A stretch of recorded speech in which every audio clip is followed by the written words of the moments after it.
Hi mga ka-Jamdith community, welcome back again sa channel. Sa vlog natin ngayon, pag-uusapan natin ang isang mainit-init na issue. Ayon sa basher nagsasabing tila ba nagiging desperate na raw ang grupo, masyado raw silang impulsive, at mas lalong kontrobersyal dahil di umano'y kinokontrol nila hindi lang ang mga sponsors, kundi pati na rin ang mga viewers. So ano nga ba ang totoo? Halina, himay-himayin natin. Unang-una, ano ba ang ibig sabihin kapag sinabing desperado na ang isang community?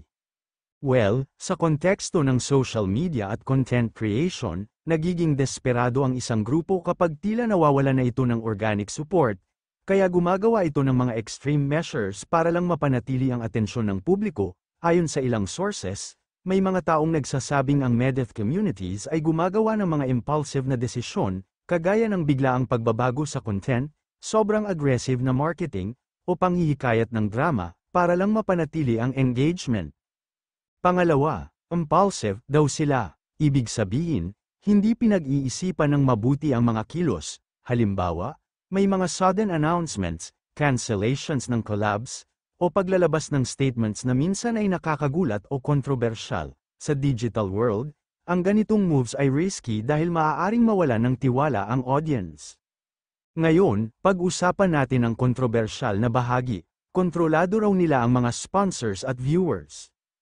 Ang ibig sabihin nito, ayon sa ilang naglalabas ng opinion online, kapag may hindi pumabor, parang na-demote o hindi na pinapansin, at para sa viewers, may sinasabi ring may gatekeeping meaning, may kultura na parang loyalty or out, kung hindi ka 100% supportive, parang hindi ka na welcome. Ito ay tila taliwas sa open at inclusive na essence ng mga online communities.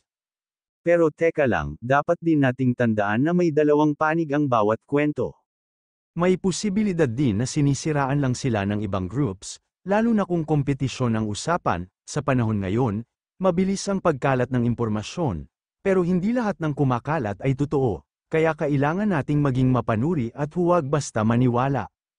Ayon pa sa basher, ang sponsors daw, tulong ng tulong pero hindi inuuna ang sarili.